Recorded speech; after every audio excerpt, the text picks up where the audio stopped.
Et Monsieur Issouf Soumaré, professeur titulaire de finance, Université Laval au Canada.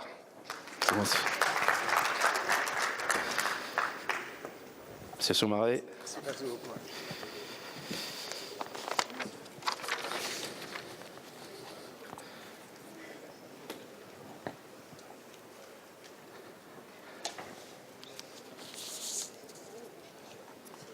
Alors c'est une problématique classique, donc la finance au service de l'assurance que le président de cette séance, M. Jean-Baptiste Kwame, dirigera avec nos chers panélistes triés sur le volet de très haute facture.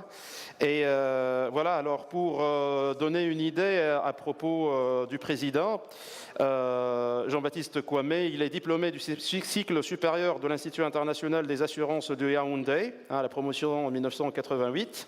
Après un diplôme d'ingénieur des travaux statistiques à l'École nationale supérieure de statistique et d'économie appliquée d'Abidjan.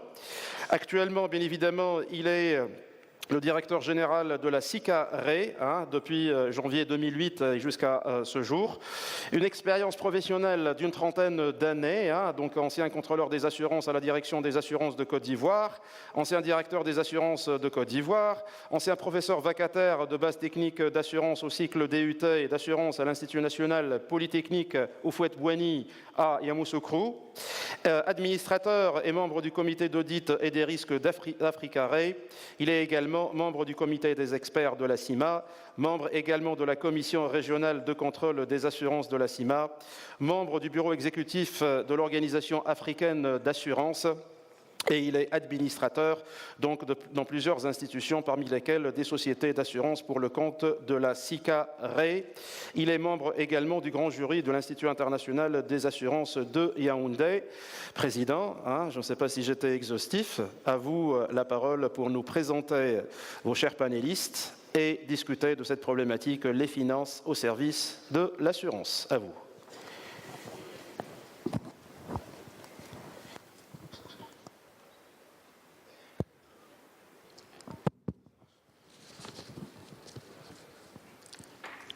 Merci beaucoup. Merci de cette présentation qui était un peu trop exhaustive. Alors, je vais dire quelques mots avant de présenter les intervenants. Alors, comme vous le savez, la finance est omniprésente dans l'industrie des assurances depuis l'avènement de l'assurance sous sa forme moderne. Aujourd'hui, la finance et l'assurance forment un couple quasiment inséparable, tant les interactions entre les deux notions sont multiples et vitales pour l'une comme pour l'autre. Le marché financier est un marché sur lequel des personnes, des sociétés privées et des institutions publiques peuvent négocier des titres financiers, matières premières et autres actifs à des prix qui reflètent l'offre et la demande. C'est en quelque sorte un lieu de rencontre de ceux qui peuvent fournir des ressources financières à ceux qui en ont besoin.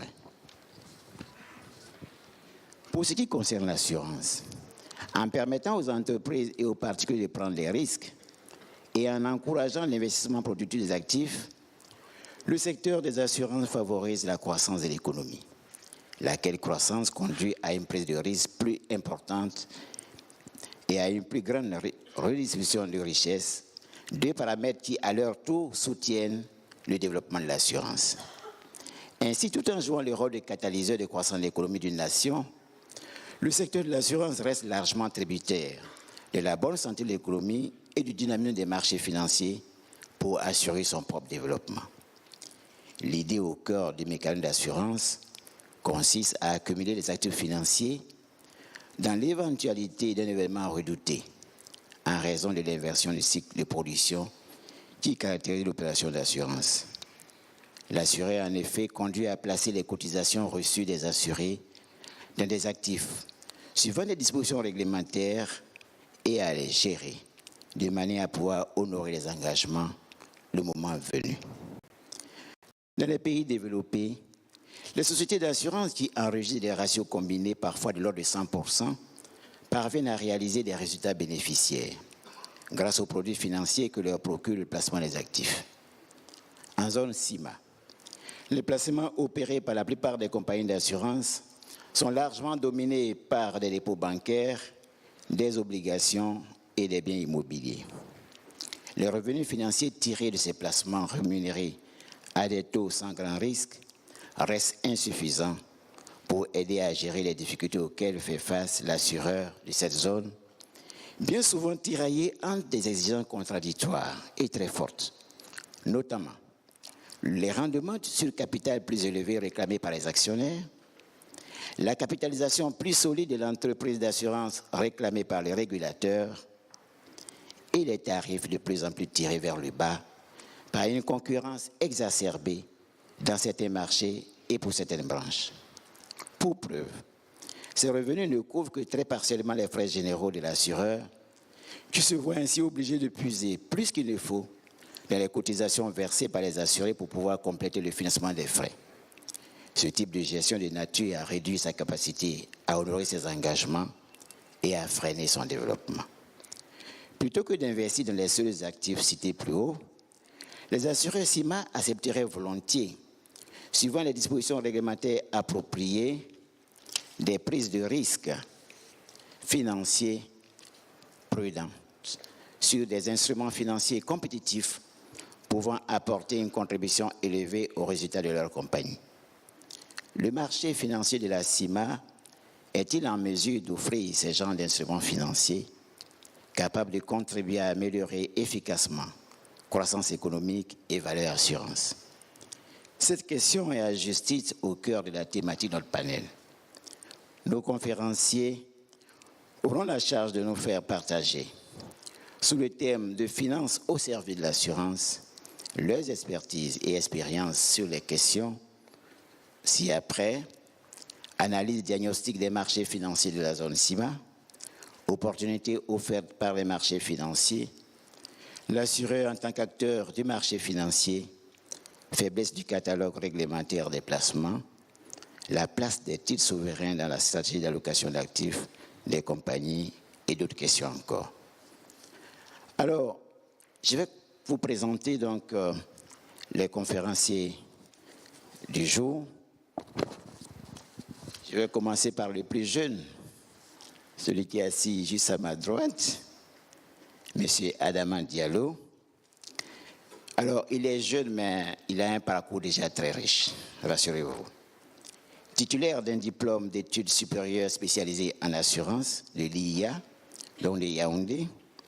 Il est aussi ingénieur diplômé de l'École supérieure d'ingénierie en sciences appliquées de Fès au Maroc. Il est aussi ingénieur d'État en génie industriel et informatique de l'École polytechnique universitaire de Marseille en France. Alors, comme parcours professionnel, il a été inspecteur réseau informatique en alias Assurance au Mali, statisticien à la CICARE, c'était donc un très brillant collaborateur qui m'a quitté malgré moi.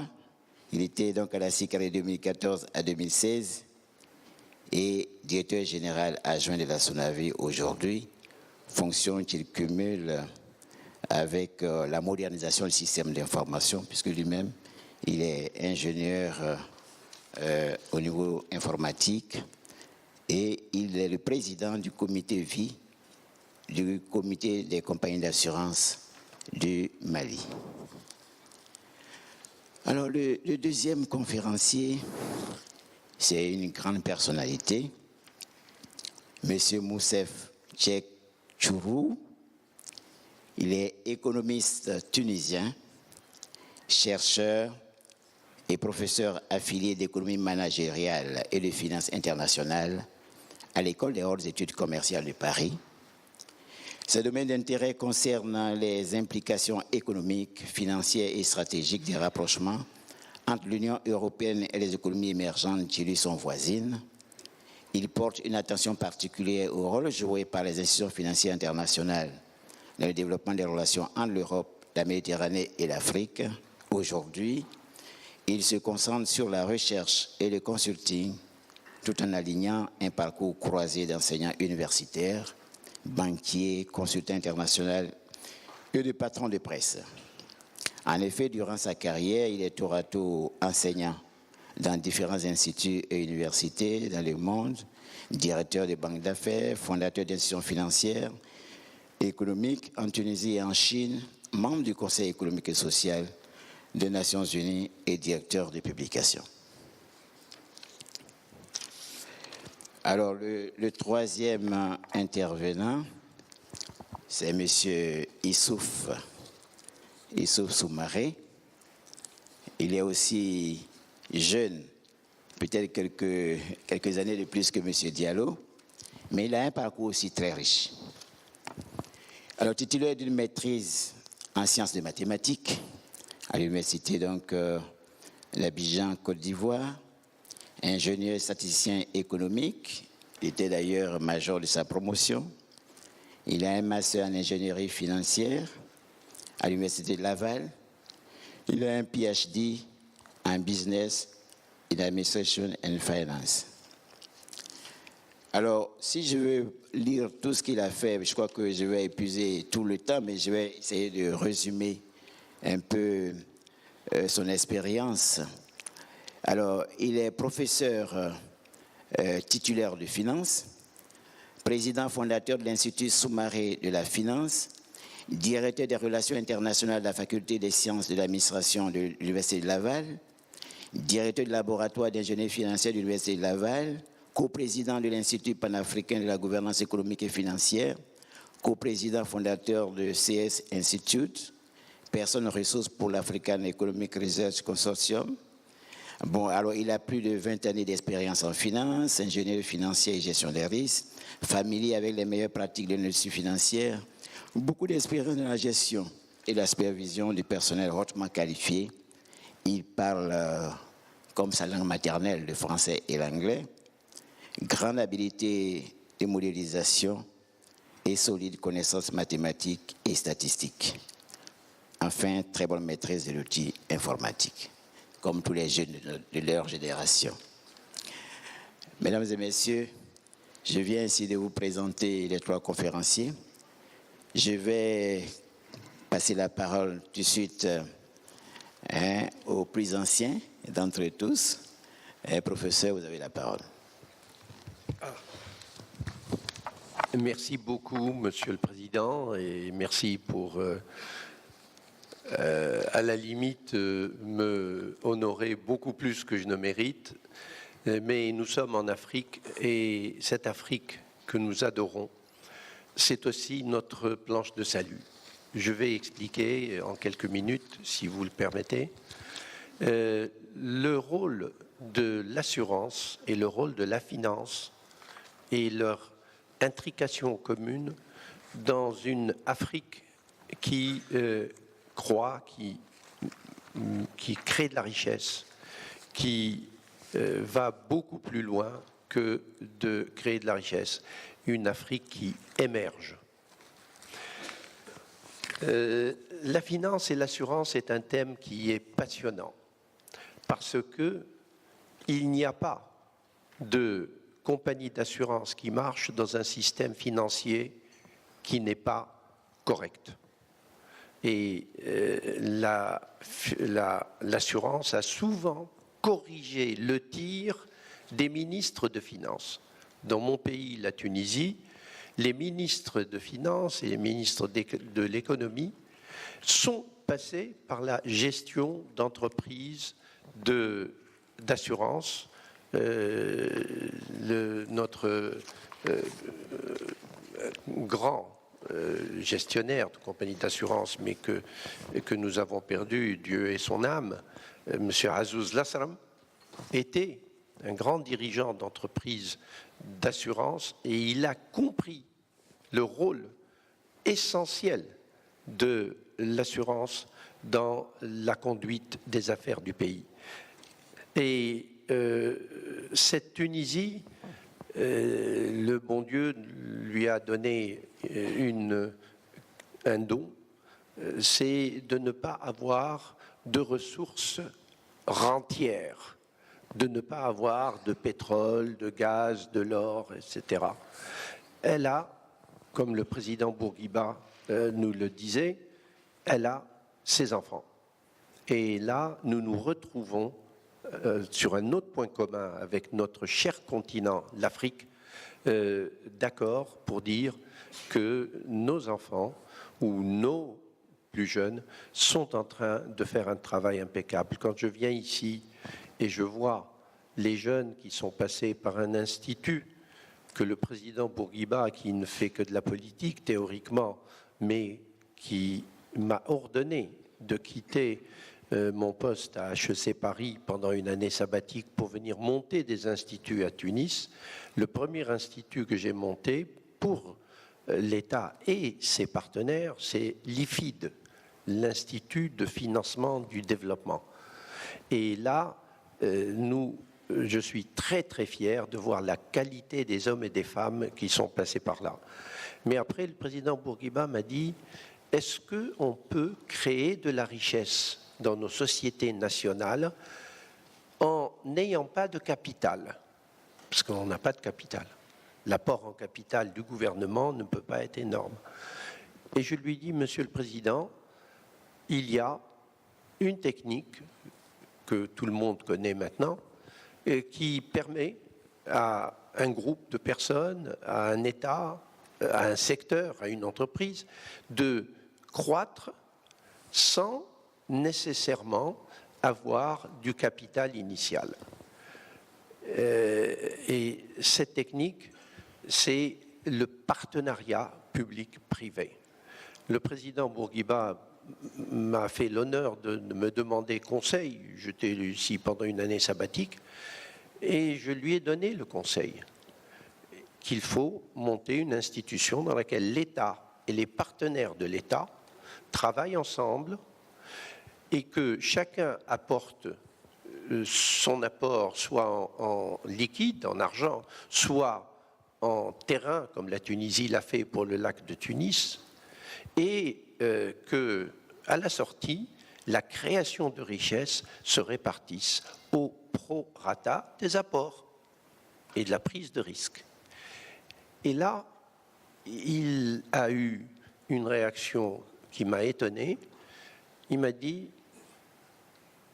lundi prochain, je te libère les 80 millions de dollars de participation tunisienne à cette institution financière. Je dis, mais Monsieur le Président, je n'ai jamais été banquier. Et il me dit, ce que je veux que tu réalises, c'est les projets créateurs de richesse pour le pays et pour la jeunesse.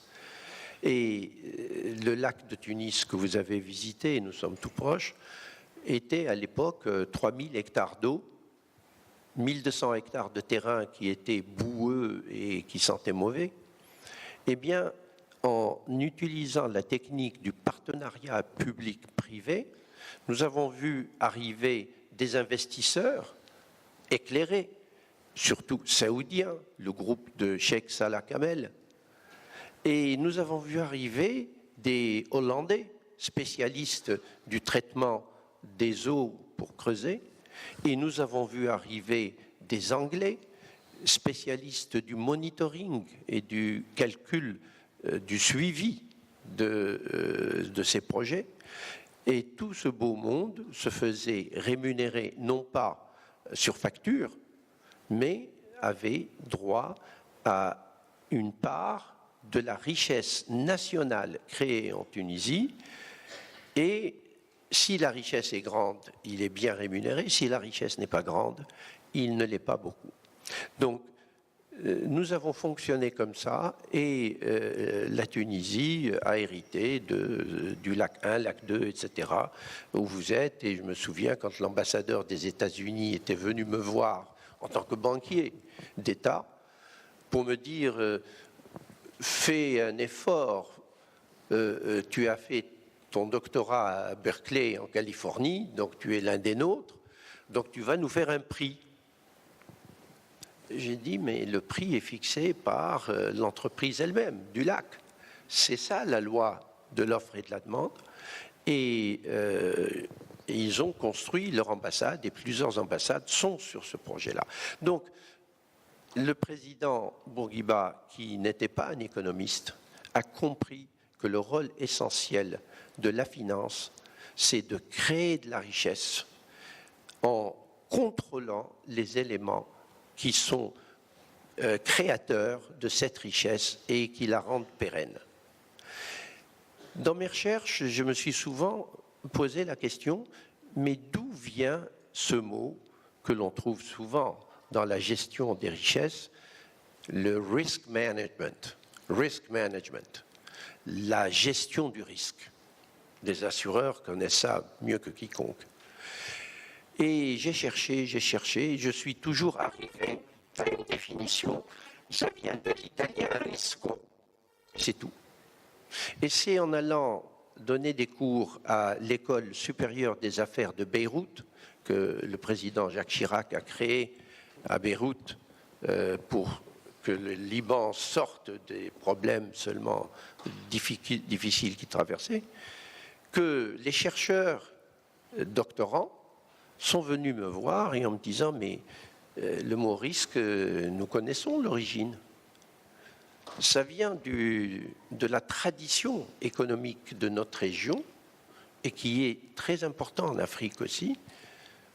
C'est que le mot risque vient du mot fortune en arabe, rizq. Et la gestion du risque, c'est en fait la gestion de fortune.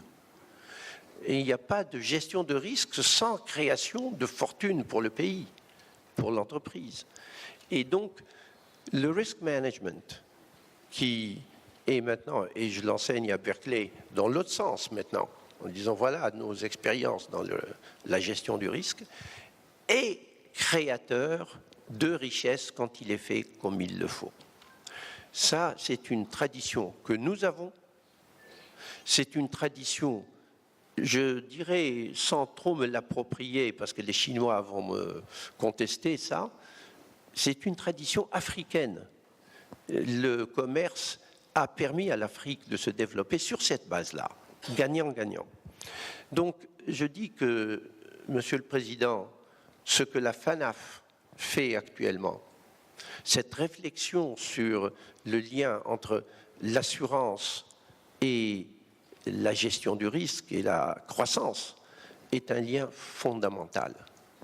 Pour deux raisons. La première raison est une raison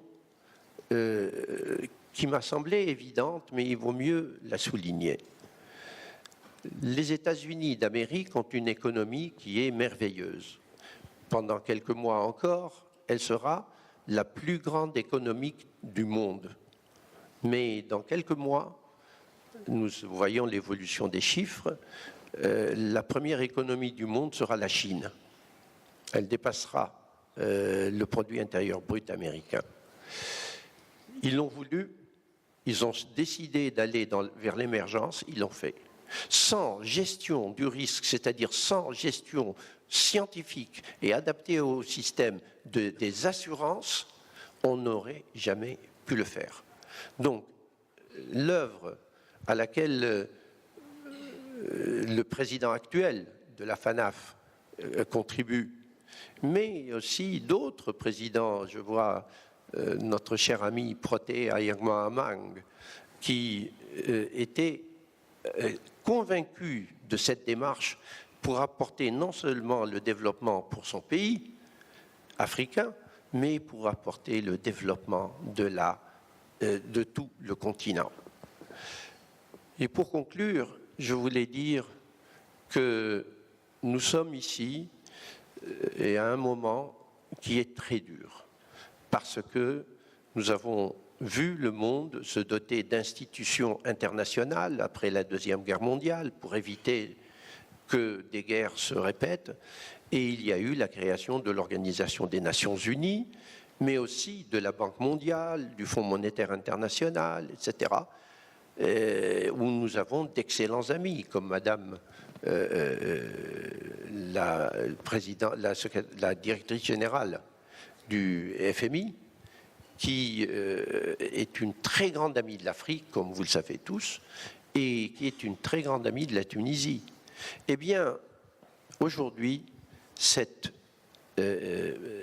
création ne convient plus. Pourquoi ? Parce qu'il y a des pays importants qui continuent à bénéficier termes de puissance économique et même militaire, mais qui n'ont plus les moyens, qui ne créent plus suffisamment de richesses.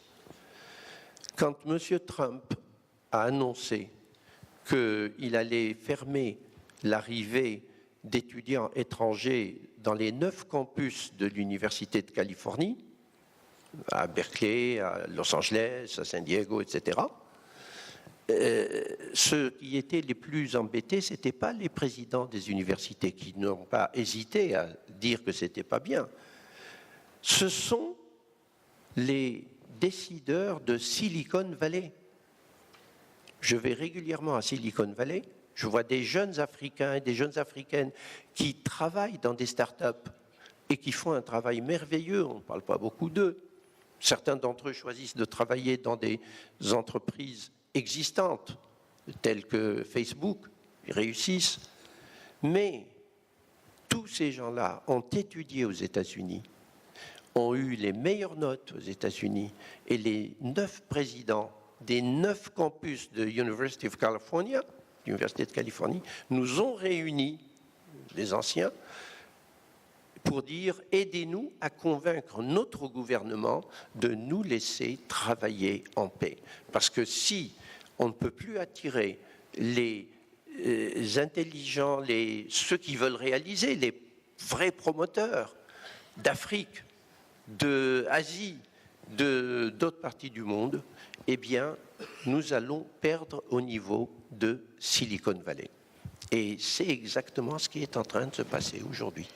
Donc, je dis, depuis la chute du mur de Berlin, en 1989, c'est vrai, le communisme est mort. Mais depuis la chute du mur de Berlin, un certain capitalisme est mort. Et nous, en Afrique, nous sommes tenus de faire notre construction financière et économique selon les règles de sécurité pour nos enfants plutôt que selon des règles de gagnons de l'argent aujourd'hui et on s'en fiche de demain. C'est pour cela que l'assurance, qui a obligation d'avoir un regard forward-looking, c'est-à-dire le regard de l'avenir, elle évalue, elle calcule, elle quantifie et elle fait son management du risque, eh bien, elle est très bien placée pour dire très tôt, avant d'autres secteurs d'activité, ce qui se passe et ce qui va se passer. La règle est très simple pour conclure. Ou bien une communauté d'êtres humains, un pays, une région, un continent comme le nôtre, décide d'avancer, d'émerger, c'est-à-dire d'exporter beaucoup plus qu'on importe et d'avoir un taux de création de richesse nationale élevé, c'est-à-dire de croissance. Ce sont les deux conditions de l'émergence. Eh bien, cette condition, les pays les plus avancés, parmi eux, il y a des cas qui sont désespérés. La crise de 2008 n'était pas une crise inconnue, et elle n'a jamais été résolue. On crée de la monnaie sans contrepartie. Et c'est ça le problème. Donc, ce n'est pas seulement les subprimes qu'on a utilisés pour, je dirais, frapper dans le dos des communautés importantes, surtout afro-américaines de Louisiane et d'autres auxquelles on a vendu des maisons qu'ils ne pourraient jamais payer. Et ils en sont sortis, les pauvres. Donc, il y a quelque chose dans le système qu'il faut ramener à la vérité. Et nous, en Afrique, on a fait une étude à Davos et on a vu quels sont les choix que nous avons en Afrique. Et on a vu qu'on avait 3 possibilités. La première possibilité est de continuer, approfondir, multiplier les relations historiques que nous, Africains, avons avec l'Europe. Ça se fait déjà, mais pas suffisamment. Qualitativement, pas aussi bien qu'on le désirait. Deuxième possibilité, puisque, comme vous le savez, au sommet des chefs d'État européens de Lisbonne il y a 12 ans, l'Afrique n'existe plus dans l'ordre des choses. La politique commune n'existe plus et on ne sent plus cette présence de l'Afrique dans les priorités. Deuxième possibilité, c'est avoir une Afrique qui, calculant ses risques comme il faut, se choisit des secteurs d'activité qu'elle ouvre, qu'elle développe au niveau international. Et le troisième choix, c'est un choix où on se dit, bon sang, il y a dans le monde des opportunités qui s'offrent. Qu'est-ce que c'est cette arrivée de la Chine dans l'économie mondiale? Qu'est-ce que ça veut dire qu'ils viennent ouvrir des Silk Road, des routes de la soie nouvelles, dans lesquelles ils financent l'infrastructure des pays qui participent. Le Pakistan se fait financer tout son titre 2 du budget par la Chine. Donc, l'important est de comprendre qu'il faut qu'on utilise toutes ces ressources pour que notre Afrique, qui a décidé de monter vers l'émergence, grâce à un calcul juste des risques, grâce à un bon risk management, et je dois remercier, comme chaque fois, nos assureurs et assureuses, je ne sais pas si le terme existe, qui travaillent sur ce thème-là et qui construisent la création de richesses de l'Afrique de demain. C'est ce que les jeunes étudiants africains de Berkeley n'arrêtent pas de me dire, ou les jeunes étudiants de HEC aussi. L'espoir existe. Ne l'éteignons pas. Merci, Monsieur le Président.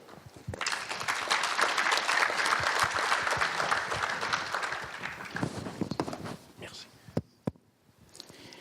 Bien, merci beaucoup, professeur. Je crois que j'ai eu raison de commencer par le doyen. Avant de passer la parole au deuxième conférencier, je voulais tout à l'heure rectifier, mais dans la présentation tout à l'heure, je disais que c'était un peu trop exhaustif me concernant. Alors, il faut entendre ancien administrateur d'Africaré, parce que ça, c'est quand j'étais directeur des assurances, ça date de longtemps. Et comité exécutif de l'OA, ça aussi, j'ai fini mon mandat, je crois, il y a 2 réunions maintenant. Donc, c'est ancien, il faut lire ça. Voilà, je voulais bien le préciser. Bon, nous allons passer la parole maintenant à M. Soumaré. Vous avez la parole. Monsieur le Président, si vous permettez, j'ai une présentation. Donc, si je peux me déplacer. Ok, parfait, merci.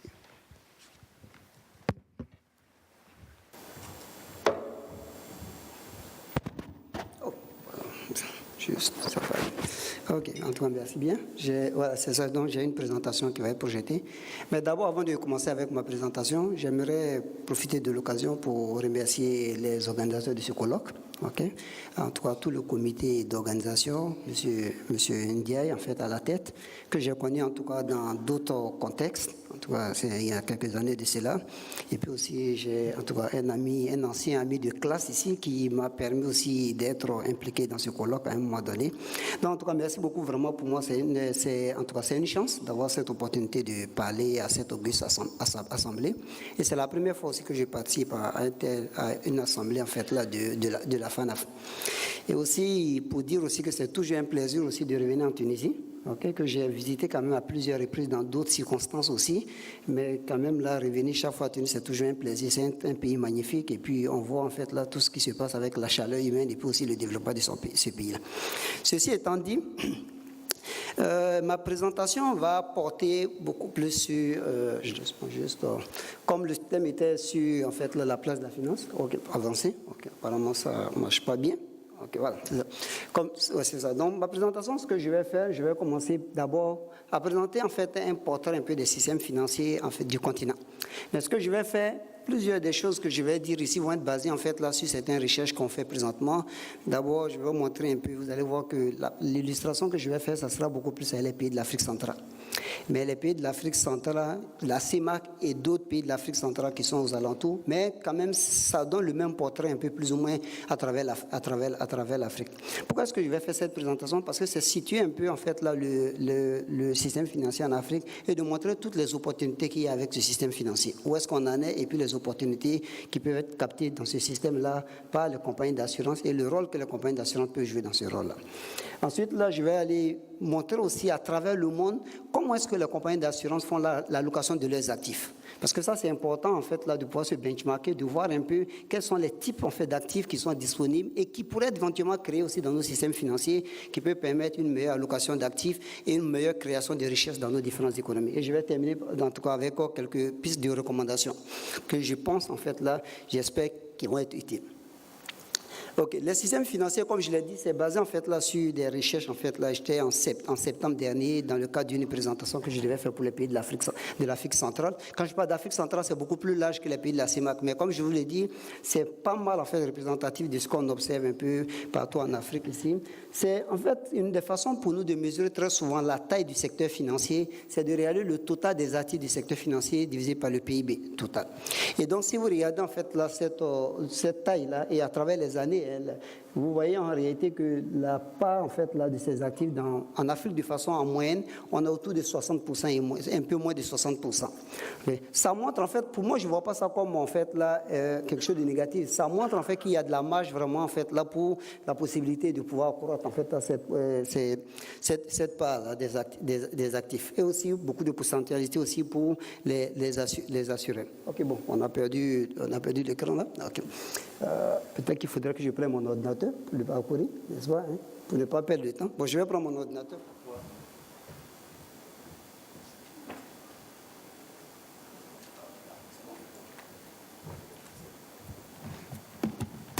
Ok, c'est bon? Ok, parfait. Ok, donc, mais quand vous comparez ça, par exemple, là, au niveau, en fait, là, des actifs du secteur financier sur le total du PIB, dans d'autres sphères, en fait, là, donc, dans des pays quand même beaucoup plus avancés, vous voyez qu'en fait, là, vraiment, on a un écart à combler et il y a beaucoup de potentialités sur le continent. La même chose aussi, une des façons aussi de mesurer aussi, on regarde un peu au niveau du marché, de la capitalisation boursière. Donc, parce que vous savez, le secteur financier, hein, si je dois le diviser globalement, mais vous avez en fait là le secteur bancaire d'un côté, et puis vous avez le secteur en fait des marchés des capitaux, dont on va prendre en fait le marché, en fait la capitalisation boursière très souvent sur nos différentes bourses comme une mesure en fait là de ce marché, même si ça va au-delà de cela. Donc si vous regardez en fait là, certaines places boursières en fait sur le continent aussi, vous regardez un peu l'évolution en fait la part de la capitalisation dans ces différents pays, dans le total en fait là du PIB des différents pays, et vous comparez aussi à des pays beaucoup plus avancés, vous voyez encore qu'il y a une grosse marge en fait là à aller chercher aussi à ce niveau-là. La même chose aussi si vous regardez en fait là l'ensemble des dépôts collectés, ok, donc les dépôts qui sont collectés dans le secteur financier dans nos différents pays, là encore il y a une grosse marge aussi parce qu'on parle en fait en moyenne, hein, on se situe en fait même en moins de 50% sur le continent, alors qu'on peut aller chercher une grosse marge parce que les dépôts collectés, mais les assurés contribuent aussi, donc c'est pas seulement le secteur bancaire aussi. Aussi, une autre étude aussi qu'on est en train de faire présentement, parce qu'on regarde un peu le nouveau phénomène qu'on observe beaucoup sur le continent ici, c'est beaucoup plus, en fait, les banques, en fait, dans plusieurs de nos pays, ont très souvent été des banques étrangères, dans plusieurs pays, à part il y a quelques exceptions. Mais sauf que le phénomène qu'on constate ces dernières années, c'est beaucoup plus l'actionnariat qui change beaucoup plus au niveau de ces banques étrangères. Au lieu de banques étrangères qui, avant, pour les pays francophones, étaient des banques principalement françaises, maintenant, vous avez d'autres acteurs qui sont beaucoup plus, en fait, détenus par des actionnaires africains ou autres. Donc, il y a des études actuellement sur lesquelles nous sommes en train de travailler pour voir si cette dynamique-là apporte quelque chose de nouveau dans la façon de faire en fait là le banking en fait dans les différents pays.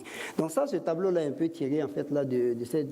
Donc, une des choses aussi qu'on constate aussi, c'est vous voyez qu'en fait là les prêts dans le secteur, c'est des prêts de très court terme qui ne permettent pas vraiment de faire des investissements de long terme, bien évidemment, on s'entend bien là-dessus. Et aussi, les coûts de ces prêts-là, comparés à d'autres aussi, les coûts sont très prohibitifs. Okay? Donc, Et aussi la structure en fait là des financements qu'on voit dans nos différents pays. Si vous comparez l'Afrique centrale, l'Afrique de l'Ouest, l'Afrique du Nord est celle qui performe un peu mieux. Mais quand même, si vous regardez, 90% de ces prêts-là sont des prêts de très court terme, moins de 5 ans. Donc ça veut dire qu'en fait, une entreprise qui veut faire de l'investissement pour les 20 ans, les 30 ans, l'année prochaine, mais elle est un peu contrainte parce qu'elle est obligée de prendre des prêts de court terme et après de refinancer ces prêts-là. Ce qui n'est pas en fait là, ce qui ne favorise pas le développement, bien évidemment, de projets de long terme. Donc, pour résumer, en fait, sur cette partie-là, je disais en fait que les systèmes financiers, de façon générale, dans nos différentes économies, sont moins profonds. Okay? Donc, il y a une certaine inefficience aussi au niveau de l'intermédiation financière. Et aussi, l'essentiel en fait du financement provient des banques. Donc, on a des systèmes qui sont beaucoup, comme on le dit, bank-based, contrairement en fait à d'autres systèmes qui sont beaucoup plus au niveau des marchés financiers. Malgré en fait là ces défis, les marchés des capitaux sont en constante augmentation, donc il y a beaucoup de potentiel. Et comme je l'ai dit, ces dernières années, on a vu une dynamique quand même dans le secteur financier où vous avez des groupes panafricains, aussi bien au niveau des banques, au niveau de l'assurance aussi, qui entrent beaucoup et qui sont beaucoup très dynamiques dans les différents pays. Donc ça m'amène aussi à voir au niveau des compagnies d'assurance quelle est la part ou la place des compagnies d'assurance dans toute cette dynamique-là. Donc ce que j'ai fait en fait là, j'ai fait un exercice ici. En fait, l'objectif visé par les compagnies d'assurance par rapport au marché des capitaux, bon, je le résume, en tout cas, pour moi, vous êtes plus expert que moi, vous pouvez trouver beaucoup plus de raisons. Mais je pense que principalement, quand vous regardez, en fait, là, quand les compagnies d'assurance, c'est principalement de voir comment est-ce qu'on peut optimiser le portefeuille, donc le portefeuille d'actifs pour aller chercher plus de rendement en contrôlant, bien évidemment, faisant une meilleure gestion des risques. Mais l'autre élément aussi, c'est comment faire, en fait, utiliser le marché des capitaux pour faire la gestion et le transfert des risques. Principalement, je pense qu'on peut globalement mettre ça sous ces deux grands objectifs qu'on recherche en fait là pour les compagnies d'assurance. Et d'autant plus quand vous regardez à travers le monde, les compagnies d'assurance sont les principaux animateurs des marchés financiers à travers le monde, vous les voyez. Et puis même des choses qu'on oublie très souvent. Vous voyez, on a parlé de la crise financière et les instruments qui ont été à la base de la crise financière. Par exemple, là, c'était beaucoup plus les produits structurés en fait là des finances comme les crédits default swap, les collateral bond obligation, ainsi de suite. Donc ces produits titrisés en fait là et autres. Mais quand vous regardez la structure de ces produits-là, vous allez voir que ça vient en fait là des produits qui existent en assurance en réalité, les assurances multirisques et autres. Donc la finance copie beaucoup sur l'assurance, les produits qui sont disponibles au niveau de l'assurance. Et tous ces produits qui sont disponibles autres, mais les assureurs sont ceux qui sont très très très actifs. Et d'ailleurs, un des grands joueurs sur ce marché-là, c'est une compagnie d'assurance, AIG aux États-Unis, au niveau des marchés en fait là des crédits default swap par exemple. Donc ils sont très très actifs sur ces marchés. Et pourquoi? Une bonne raison, parce qu'elles doivent faire la gestion active-passive avec des passifs très souvent de longue maturité. Elles ont besoin du passif de longue maturité aussi, aller sur les marchés pour faire ce transfert de risque-là. Okay. Donc, j'ai fait un peu l'exercice de regarder en fait un rapport que j'ai trouvé qui était très, très intéressant, qui a été rédigé au niveau de l'OCDE, qui essaie de voir en fait la répartition des actifs des différentes compagnies d'assurance. Okay? Donc, cette répartition d'actifs au niveau des compagnies d'assurance qu'elle a faite, donc on prend les différentes classes d'actifs. Vous avez les fixed income. Les fixed income, principalement, c'est les titres à revenus fixes, donc dans les obligations ou bien les titres du trésor. Vous avez aussi les prêts qui ressortent là, qui sont à part, mais pour moi, en général, je les mets pratiquement dans les mêmes familles parce que c'est des caractéristiques plus ou moins similaires. Vous avez les investissements dans des actions et des investissements aussi dans, en fait, là, bon, le cash ou le dépôt, en fait, la liquidité, et aussi dans d'autres types d'investissements qu'on va appeler alternative investment ou bien d'autres types d'investissements. Vous regardez, en fait, là, si vous mettez ensemble ce qui est gris ici et ce qui est bleu foncé en haut, si vous regardez, ça constitue pratiquement, dans pas mal d'endroits, 90% en fait, là, et ça, l'Europe développée, c'est les pays en fait là de l'Union européenne, plus la Norvège, les pays nordiques, plus la Grande-Bretagne et la Suisse, donc ces pays vraiment développés d'Europe là. Vous voyez pratiquement dans tous les pays en Asie aussi et comme dans les Amériques, ça constitue plus de 40% en fait là de la détention. Mais ce que ça cache aussi ici, c'est la maturité de ces obligations. Parce que je vais arriver tout à l'heure au cas de la FANAF, mais c'est pas seulement des obligations en fait simplement, parce que bon, j'ai aussi mais ça je le présente pas ici, mais c'est la structure de maturité en fait de ces obligations qui sont de longue maturité aussi. Mais tout simplement pour vous dire en réalité que quand vous regardez les assureurs à travers le monde, ils sont quand même dans une panoplie d'instruments et une grosse partie ce sont les obligations. Très simplement parce qu'elles ont besoin d'instruments de très long terme pour faire cette gestion active-passif. La même chose aussi, j'ai fait un peu l'exercice là de regarder un peu les titres à revenus fixes. Parce que tout à l'heure, les titres à revenus fixes constituaient la grosse partie, pratiquement 70 à 80%. Le même exercice pour voir un peu ces titres à revenus fixes. Parce qu'en fait, ce à quoi je vais arriver, c'est que si vous regardez les pays de la FANA, presque nos titres à revenus fixes, c'est les obligations du gouvernement. Je voulais voir, mais est-ce qu'ailleurs, c'est un peu comme ça qu'on observe? C'est que si vous regardez vous voyez en fait là, vous voyez le bleu foncé, c'est des obligations corporate. Pour dire en réalité qu'il y a un besoin aussi de développer ces obligations corporate dans la plupart de nos pays, vous regardez pratiquement dans certains pays, ça n'existe pratiquement pas. Okay? Donc ça vous montre un peu la structure. Oui, il y a des obligations gouvernementales, mais il y a une grosse partie dans certaines zones du monde où c'est vraiment des obligations corporate qui constituent une grosse partie parce que les entreprises ont besoin de financement et les compagnies d'assurance peuvent contribuer beaucoup à ça et en même temps aussi atteindre leur objectif de faire du transfert de risques ou de la gestion des risques et de rentabilisation aussi de leur portefeuille en même temps aussi. Et bon, vous avez d'autres éléments aussi en fait au niveau des produits structurés aussi dans ça et en tout cas d'autres produits. Mais principalement, vous voyez un peu cette différenciation au niveau des obligations. L'autre élément aussi en fait que j'ai tenu à regarder aussi, c'était au niveau des prêts. Tout à l'heure, je vous avais montré que notre grosse composante, c'était les prêts. Mais les prêts, quand vous regardez, vous allez voir en fait là, il y a des prêts hypothécaires. Et il y a des prêts en fait là aux SMEs, donc aux petites et moyennes entreprises aussi. Donc, et il y a des prêts aussi, des infrastructures aussi. Donc, vous voyez un peu la composition du portefeuille de ces assurés à travers le monde aussi, qui a une diversification. Et dépendamment des zones où vous vous trouvez, par exemple en Amérique, vous voyez que les prêts, en fait, là, au niveau des infrastructures, ça constitue une grosse composante des prêts qui sont faits par les compagnies d'assurance. Je continue toujours. Et le dernier, en fait, là, en termes de graphe que je vais vous montrer, c'est les investissements alternatifs. Donc, alternative investment, que les compagnies d'assurance peuvent faire. Les alternative investment, si vous investissez dans les hedge funds, par exemple, ainsi de suite. Donc, vous voyez, en fait, cette décomposition aussi. Une grosse partie de ça, oui, c'est l'immobilier, que les compagnies d'assurance font beaucoup aussi, comme les compagnies aussi dans tout ceux qui sont dans les fonds de pension. Mais vous voyez, en fait, là, il y a toute une autre classe d'actifs aussi qui ici émergent aussi, qui sont les hedge funds. Et puis, bon, on peut penser à d'autres types de fonds, comme les private equity, sur lesquels je vais quand même revenir là-dessus aussi. Donc, ça vous montrer un peu la diversité, en fait, qu'on a. Et là, je termine maintenant à montrer l'exemple de la FANAF. Bon, vous me direz peut-être que je me trompe ou pas là, parce que ça, c'est des chiffres, en fait, qu'un de mes étudiants. Ce qui est intéressant quand on est prof, on peut faire travailler les autres pour nous, hein, et souvent avec moins de regard là-dessus. Bon, en tout cas, ça, c'est un de mes étudiants que j'avais mis pour compiler ça, et qui m'avait compilé ça. J'espère que les chiffres sont corrects. Mais si vous regardez, en fait, au niveau de la FANAF, les pays, donc ça concerne 15 pays de la FANA, à partir des données. Vous voyez, l'évolution est restée plus ou moins, en fait, là, constante à travers le temps. Vous voyez, là, pourquoi j'ai mis la colonne en jaune? Oui, des investissements dans les obligations, il y en a, quelques-uns. Mais vous voyez que ce n'est nulle commune mesure avec ce qu'on observe ailleurs, par exemple. Dans les actions aussi, oui. L'immobilier, c'est une grosse composante, mais regardez un peu au niveau de la liquidité. Qu'est-ce que ça fait, le problème de la liquidité? C'est que c'est de l'argent que vous mettez là qui n'a pas de rendement pratiquement. La liquidité, ça reste dans les comptes bancaires à peine, même, je pense, dans la zone, peut-être même pas 3% nécessairement. Donc, ça, c'est de l'investissement, en fait, là. Et aussi, vous ne créez pas de richesse, pour paraphraser, en fait, là, le professeur Chekourou. C'est ça, on ne crée pas de richesse avec, parce que ça dort dans les caisses là-bas. Donc, vous voyez, en fait, là, juste, je voulais faire ce parallèle là-autre. Donc, qu'est-ce que ça dit? Vous voyez, il y a de la marge pour pouvoir vraiment étendre les portefeuilles des compagnies d'assurance et de contribuer beaucoup plus au développement de nos économies. Ceci étant dit, bon, c'est bien beau de vous présenter ce portrait. Maintenant, quelles sont des recommandations qu'on peut tirer de ça, les opportunités pour moi, pour les assurances? D'abord, je vais commencer par d'abord, que je vais appeler en fait le financement et la gestion des risques dans le secteur agricole.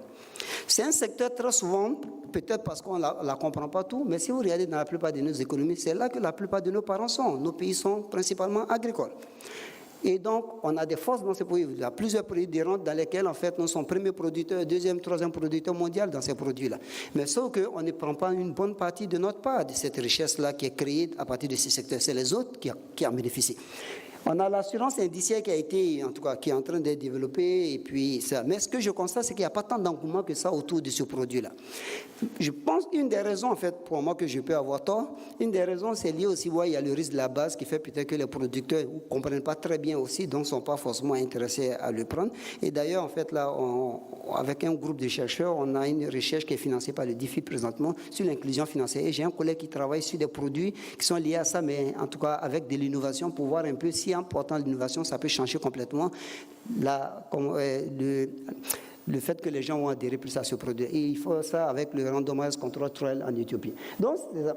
Maintenant, je pense quand même qu'un élément aussi, peut-être qui est déterminant aussi au niveau des compagnies d'assurance, qu'il n'y a pas d'engouement, c'est au niveau de l'infrastructure pour gérer le risque par rapport à ce produit-là. Parce que vous pouvez bien aller offrir en fait là de l'assurance indicielle, mais si vous n'avez pas l'infrastructure derrière pour pouvoir faire une meilleure gestion des risques de ce produit-là ou le transfert des risques, mais ça reste problématique. Et il y a la bourse des matières premières qui peut être aussi une solution à cela. Et de plus en plus, on voit beaucoup de nos pays qui sont en train d'intégrer, en fait, là, de développer des bourses des matières premières. Donc, on en a quand même dans le continent qui marche relativement bien, l'Éthiopie, l'Afrique du Sud, et le Ghana qui vient de l'annoncer, et la Côte d'Ivoire qui est en train de travailler là-dessus. Et je suis impliqué dans ce projet quelque part, parce que je suis en année sabbatique aussi, comme notre collègue l'a dit aussi, mais en tout cas, moi, c'est plus récent maintenant, ça. Okay? Et donc, je travaille un peu sur ce produit avec les autorités ivoiriennes et la bourse régionale ici. Mais je pense que ça peut faire partie des solutions ici. L'autre élément aussi, c'est le besoin de financement à long terme pour nos économies. Mais ce besoin de financement à long terme là, parce que les financements présentement sont de court terme. Si vous regardez la plupart des pays, à part l'Afrique du Nord, c'est pratiquement pas de 90% du financement qui est de court terme, moins de 5 ans. Et ça, c'est pas vraiment de nature à favoriser le développement et des investissements productifs pour le long terme. Okay? Pourtant, les compagnies d'assurance ont besoin d'instruments de long terme. Comment se fait-il que sur le marché, il y a une demande qui doit être là normalement, mais il y a un besoin qui est là, mais ça ne se crée pas. C'est pour ça que j'ai dit en fait que pour moi, le déficit vient des deux côtés. Le déficit vient aussi bien au niveau de l'offre que de la demande. Ceux qui en ont besoin, les gouvernements, les entreprises, ne vont pas jusqu'à avoir ces instruments de long terme à offrir, mais les compagnies d'assurance qui sont les demandeurs de ces instruments-là, mais je ne pense pas qu'elles en fassent assez aussi pour pouvoir montrer en fait que le besoin est là. Donc j'ai l'impression qu'en fait il y a un déficit des deux côtés et c'est ce que j'essaie de mentionner. On peut revenir là-dessus très bientôt. Et je pense que les assureurs ont besoin de prendre leur place dans ce. Maintenant pour le financement de nos économies aussi, on voit le rôle de plus en plus accru des fonds d'investissement sur le continent de plus en plus. Okay? Et avec ces fonds d'investissement, je pense que la compagnie d'assurance a leur place à prendre. Ça, pas là en collaboration avec ces fonds d'investissement, essayer de prendre une place quand même de plus en plus importante pour la diversification de leur portefeuille et pour le transfert même des risques aussi. Si vous regardez les dernières émissions d'eurobonds par la plupart des pays africains, on a plusieurs de nos pays qui ont émis des eurobonds ces dernières années. Ça a été un succès. Souvent, ça a été, comme on le dirait en anglais, oversubscribed. Mais avec cette souscription, ça montre en fait qu'il y a un besoin et puis en tout cas une demande qui est là. Et même les obligations qui ont été émises souvent de façon domestique ou autre. Donc ça veut dire en réalité qu'il y a une place. Et aussi vous avez aussi les financements par PPP ou les project financing aussi. On voit plusieurs projets dans nos économies qui sont mis en place avec ce type de financement aussi. Donc ça montre qu'en fait il y a ces opportunités et les assureurs ont besoin de ce type en fait là d'instruments pour pouvoir en fait là avoir cette sorte d'allocation de leur portefeuille qui permet de répondre beaucoup plus à leurs besoins.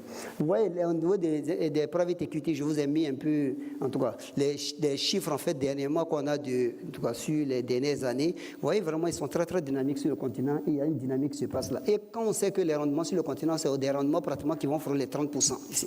Vous voyez la même chose aussi, les eurobonds qui ont été émis par les différents pays ici, quand on les compile aussi, vous voyez que pratiquement la plupart des pays vraiment qui sont dits émergents sur le continent sont sur ce marché. Ça envoie notre problématique, mais je ne vais pas parler, je vais montrer un peu le potentiel qu'il y a en fait avec les marchés des capitaux dans nos pays. Et dans nos pays, aussi. Donc, le financement de l'immobilier aussi et des infrastructures. Ça aussi, le financement actuellement, c'est du très court terme, les taux sont très très élevés et le financement n'est pas nécessairement adéquat. Donc, les mécanismes de financement hypothécaire à travers la titrisation et autres, ça peut faire partie en fait de la solution. Et donc, il y a des initiatives qui sont là et je pense que ça devrait pousser plus parce que ça permet aux compagnies d'assurance d'avoir en fait là des leviers pour pouvoir faire beaucoup plus le transfert de leurs risques aussi. Donc, il faudrait vraiment aussi y contribuer pour le développement de ce type d'instruments ici. Il y a le financement islamique. Quelqu'un hier a parlé par exemple là de l'assurance islamique. Voilà un secteur, si vous prenez la plupart de nos pays, la Tunisie incluse là-dedans, une bonne partie de nos populations sont des musulmans. Mais ce marché-là, il est très moins exploré. Donc, voilà une possibilité aussi d'agir. Et surtout que des soukouk actuellement même sont listés sur les places boursières maintenant. À la BR20, par exemple, il y a des soukouk qui sont listés et autres. Donc, ça montre un peu le potentiel avec tout ce qui existe et autres dans nos différentes économies. Et vous avez les risques climatiques aussi. Un grand sujet très pertinent ces jours-ci. Je pense qu'il y a un peu d'acteurs, mais comme je l'ai dit, en fait, là, la bourse des matières premières devrait être une partie de la solution aussi parce que c'est toujours avoir l'infrastructure pour faire ce transfert de risques-là. Et donc, ça aussi, vous avez quelques acteurs là-dessus, mais je ne pense pas qu'il y ait assez d'acteurs aussi pour pouvoir capter, en fait, tout le potentiel de ce secteur-là. Dieu seul sait comment ces risques-là deviennent de plus en plus importants pour nos économies. OK. Allez. Est-ce que vous pouvez faire avancer? Voilà, c'est ça. Next. Voilà. Allez, next. Donc, j'ai presque fini. Donc, en conclusion, en fait, je vais revenir un peu sur tout le potentiel qu'il y a sur ce continent-là avec la nouvelle réalité africaine. On parle d'une forte croissance démographique, en fait, là, avec une intense urbanisation. On parle d'une classe moyenne avec de plus en plus de pouvoir d'achat réel, des énormes besoins en logement et en infrastructure, des enjeux climatiques majeurs qui ont des conséquences diverses. On a un accès aisé aux technologies de nos jours et aussi la zone de libre-échange en fait, continentale africaine qui est en train d'être mise en place. Donc je pense que tout ça, c'est beaucoup d'opportunités malgré les nouveaux défis que nous avons sur le continent. Et pour terminer, je pense qu'en fait, on a besoin d'une présence de plus en plus marquée des assureurs africains sur les marchés de capitaux africains, qui doivent manifester les demandes en fait là qu'ils ont et même travailler aussi avec ceux qui peuvent les créer aussi à montrer le bien fondé pour les deux parties. Comme le diraient les Chinois le disent très souvent, l'association gagnant-gagnante. La retraite complémentaire et la couverture maladie universelle, pour moi, je ne la vois pas comme, en fait, là, aller jouer nécessairement dans les plates-bandes des assureurs, mais ça, on pourrait toujours en débattre autre. Mais je pense qu'en fait, là, avec ces changements qui viennent dans beaucoup de caisses de retraite maintenant, qui essaient de mettre en place cette retraite complémentaire, moi, je vois ça plutôt comme des opportunités pour les assureurs. Mais ça, on pourrait toujours en poser, parce que je sais que pour moi, que c'est un peu provocateur. Il y a besoin d'infrastructures, en fait, là, on a besoin d'infrastructures adaptées sur le continent pour gérer, en fait, là, les risques, pour offrir de meilleurs, en fait, là, produits aux clients. Et parmi ces infrastructures-là, une des solutions peut être aussi la bourse des matières premières. Je ne dis pas que c'est la seule, mais ce genre d'infrastructure, ça permet beaucoup plus le transfert des risques, la gestion des risques et, en tout cas, une meilleure gestion des risques dans l'économie de façon générale. Je pense que j'ai terminé. C'est ça. En tout cas, donc, celui-là, merci beaucoup.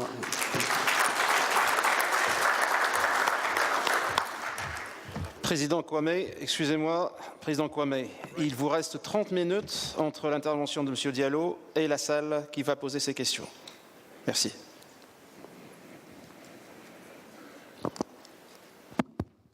Non, M. Diallo va être très bref.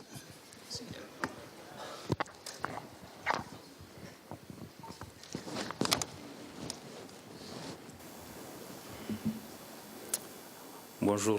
Mesdames et messieurs, tout d'abord, permettez-moi de remercier la FANAF pour l'opportunité qui m'est donnée de vous entretenir sur la finance au service de l'assurance africaine.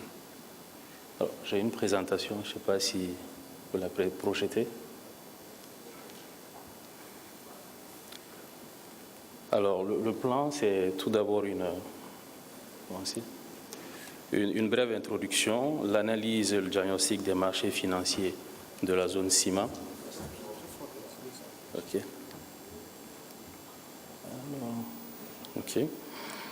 En troisième point, les opportunités offertes par les marchés financiers locaux, l'assureur en tant qu'acteur financier, les performances des assureurs CIMA en termes de placement en 2016, les contraintes qui pèsent sur les assureurs de la zone CIMA en termes de placement et une brève conclusion.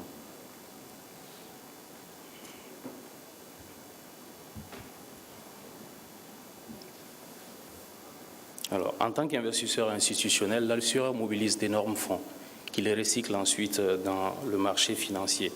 Il est un acteur incontournable de nos économies modernes. Mais force est de constater que les assureurs africains, et en général, et les assureurs de la zone CIMA en particulier, sont très peu présents sur les marchés financiers. Pourtant, la finance offre de véritables opportunités aux assureurs pour améliorer leur rendement et ainsi contribuer à leur croissance.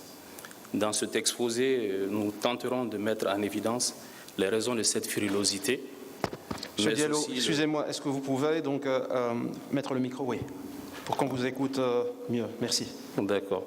Donc, dans cet exposé, nous tenterons de mettre en évidence les raisons de cette frilosité des acteurs, mais aussi le potentiel que représentent les instruments financiers à travers le diagnostic du marché financier actuel de la CIMA, l'analyse des opportunités offertes par les marchés financiers locaux et l'analyse des activités financières des assureurs de la zone CIMA, en l'occurrence pour l'exercice 2016.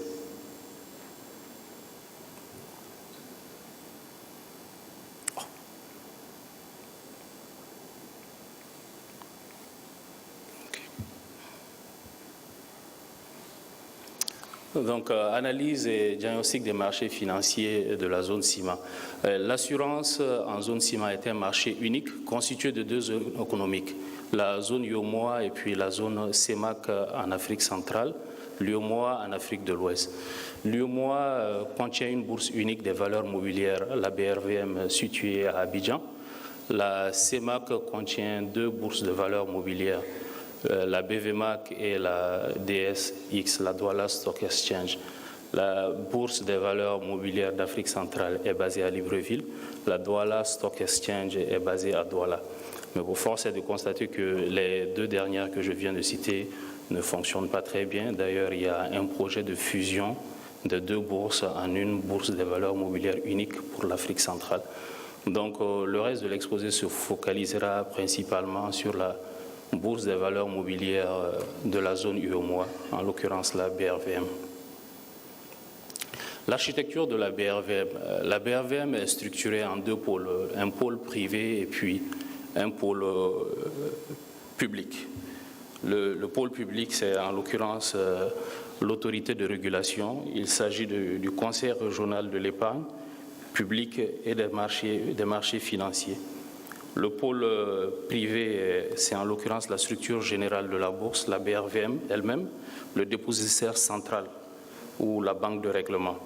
Les intervenants commerciaux de la bourse sont les sociétés de gestion et d'intermédiation, les banques teneurs de compte, les convertisseurs, les sociétés de gestion d'OPCVM, les SGO, les sociétés de gestion de patrimoine, les SGP, les conseils en investissement boursier, les apporteurs d'affaires et les démarcheurs.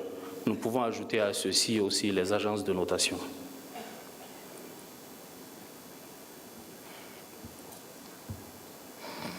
Alors, quelques statistiques de la BRVM, avec une capitalisation boursière des actions qui atteint les 4 722 milliards de francs CFA en février 2019. La BRVM compte 45 sociétés cotées, 62 obligations, 9 indices boursiers, 2 agences de notation.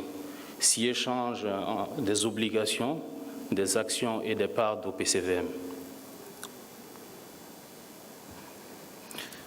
Alors, quelle opportunité pour les marchés, quelle opportunité offerte par les marchés financiers de l'espace UEMOA en l'occurrence.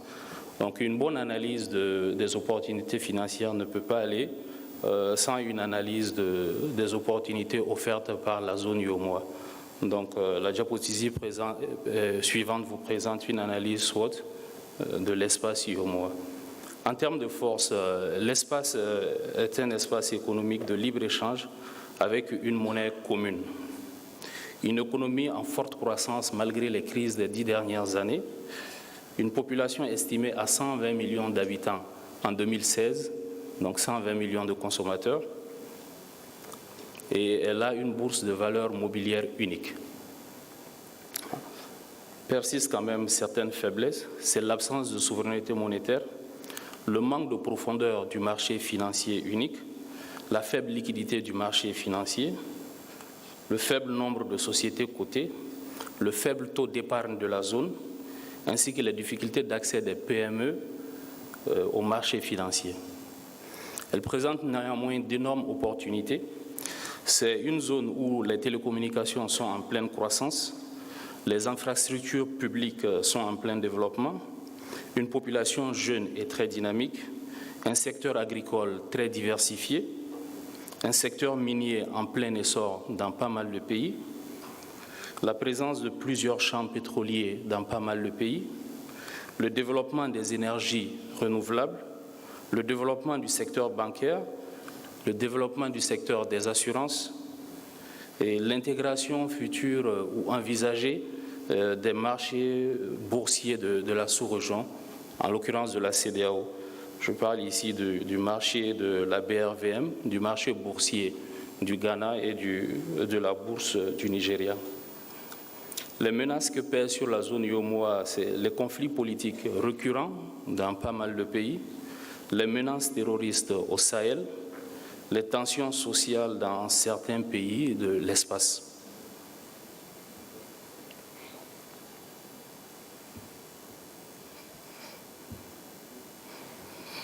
L'assureur en tant qu'acteur du marché financier.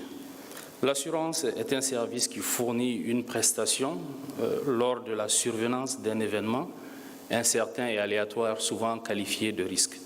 D'accord ? Le métier se caractérise principalement par l'inversion du cycle de production. Cela signifie que l'assureur vend son produit sans en connaître forcément le coût de revient. Donc il est nécessaire pour lui de constituer des réserves pour faire face au risque qui va se développer dans le temps. Donc dans la zone CIMA, l'évaluation des dites réserves ou provisions techniques est réglementée par les articles 334 et suivants. Une fois les provisions techniques évaluées, elles doivent faire l'objet de représentation à l'actif du bilan des compagnies d'assurance. C'est la notion de couverture des engagements réglementés. C'est le premier pilier de solvabilité de la zone.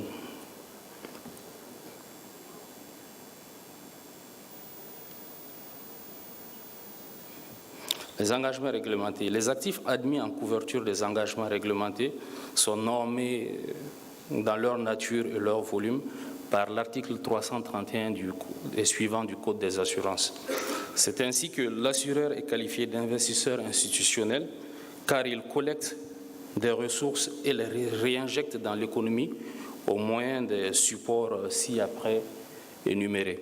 Là, ce sont les règles de dispersion et les supports à disposition, les supports financiers à disposition des assureurs dans la zone CIMA.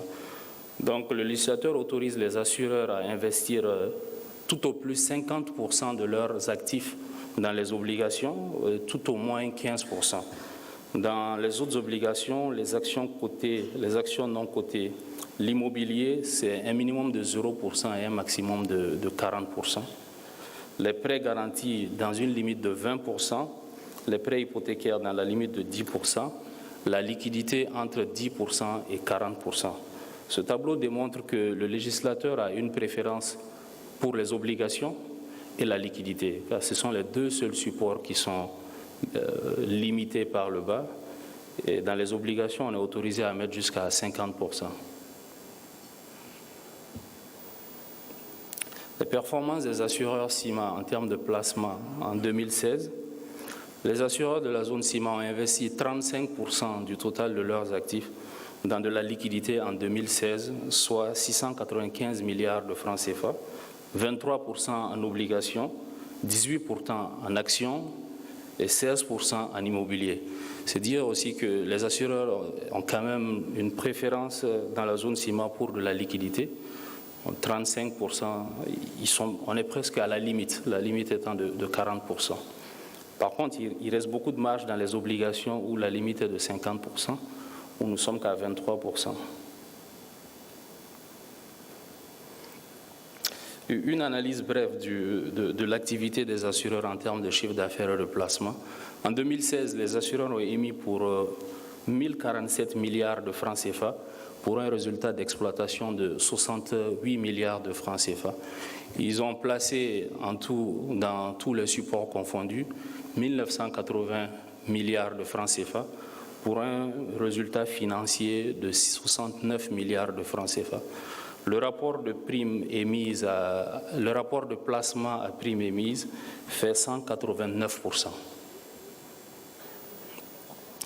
Vu la relation qui existe entre les primes émises et les placements et entre les produits financiers et le résultat d'exploitation, envisager le métier d'assurance sous le seul prisme de la gestion des risques est une grave erreur. Les données ci-avant démontrent à souhait que l'assureur a deux cœurs de métier, la gestion de risques et la gestion des actifs. Il est donc plus que temps que les assureurs de la zone l'intègrent en se dotant de véritables directions financières capables d'optimiser et de rationaliser le portefeuille d'actifs sous gestion. Une comparaison brève comparée entre les placements de la zone CIMA et les placements de la zone ECDE. Les deux diagrammes, les deux remarques principales qu'on constate dans les deux diagrammes, l'OCDE étant à droite, c'est que le nombre de supports à la disposition des assureurs dans la zone OCDE est largement supérieur au nombre de supports dans la zone CIMA. Par ailleurs, les assureurs de la zone OCDE ont investi en liquidité 1,39% du total de leurs actifs en 2016, tandis que nous sommes à 35,1% en zone CIMA. L'OCDE investit, les assureurs de la zone OCDE investissent 61,35% de leurs actifs dans les obligations et autres valeurs d'État. Nous, assureurs de la zone ciment, nous en sommes qu'à 22,6%.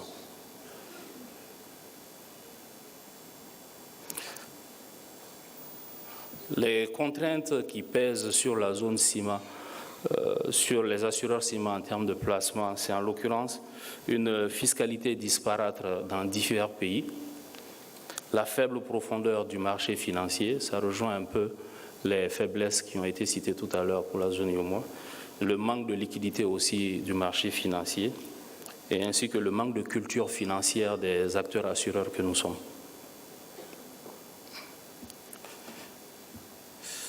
Pour conclure, je dirais que le développement économique et social de notre sous-région passera forcément par la mobilisation des capitaux locaux nécessaires au financement des infrastructures pour le bien-être de nos populations.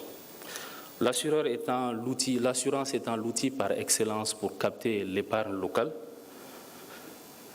le présent exposé avait pour but de démontrer l'importance de la finance pour l'assurance, ou vice-versa, l'importance de l'assurance pour la finance. De toute façon, les deux ne peuvent pas aller, l'un ne peut pas aller sans l'autre. Donc nous espérons que nous, assureurs, sortirons des sentiers battus en se dotant d'outils performants pour renforcer davantage la synergie entre l'assurance et la finance. Je vous remercie pour votre attention.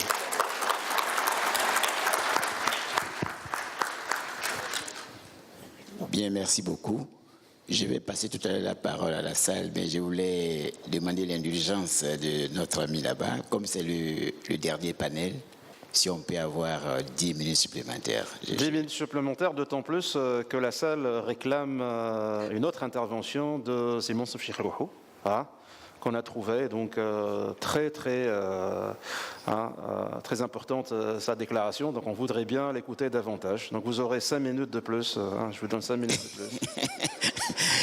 Merci beaucoup. Deux petites questions quand même avant de passer à la salle. Est-ce que M. Soumaré peut revenir en 2 mots sur la bourse des matières premières et dire l'intérêt que les assurés peuvent avoir dans cette bourse-là? Et puis, M. Diallo, après M. Soumaré, vous avez parlé de la préférence de la réglementaire CIMA pour les obligations et les liquidités. Et si vous aviez une recommandation forte à faire en matière de modification réglementaire, quelles seraient ces recommandations-là? Merci bien, Monsieur le Président de session. OK, par rapport à la bourse des matières premières, je vais juste prendre un exemple. Par exemple, peut-être l'exemple de l'assurance indicielle éventuellement, pour illustrer. Supposons que vous soyez un assureur, vous avez ce produit-là qui, c'est un produit en fait pour stabiliser le revenu des producteurs. Ce que ça fait principalement, ça dit en réalité que si la récolte n'est pas bonne, mais le producteur qui a ce produit-là va pouvoir avoir un paiement en contrepartie de la part de l'assureur. Globalement, si je résume un peu. Mais si vous avez une bourse des matières premières qui existe, okay, qu'est-ce que l'assureur fait par rapport à cette bourse des matières premières? Dès lors que vous avez vendu cette assurance indicielle aux paysans, vous savez que quand il va avoir des problèmes en fait, là, de pluie, par exemple, dans une région particulière, vous allez être affecté parce que vous devez payer en fait, aux producteurs. Donc, vous tournez actuellement vous tournez carrément sur le marché des valeurs mobilières agricoles, la bourse des matières premières agricoles, et vous vendez à terme la production en fait, du paysan avec le prix qui est fixé d'avance. Donc là, déjà, quelque chose qui arrive, si vous vendez à terme à un prix qui est prédéterminé, avec lequel vous êtes confortable, mais si le prix chute, mais vous allez en fait toujours avoir cette différence-là par rapport à votre engagement que vous aurez payé. Donc la bourse va vous permettre d'avoir en fait la baisse éventuelle que vous allez avoir dans votre portefeuille du fait que vous devez payer aux producteurs par exemple. Donc ça peut, et donc la bourse vous offre vraiment l'infrastructure nécessaire pour pouvoir prendre la position contraire pour pouvoir compenser en fait là cette position. Donc voilà un exemple par exemple d'utilisation de cette bourse des matières premières par exemple.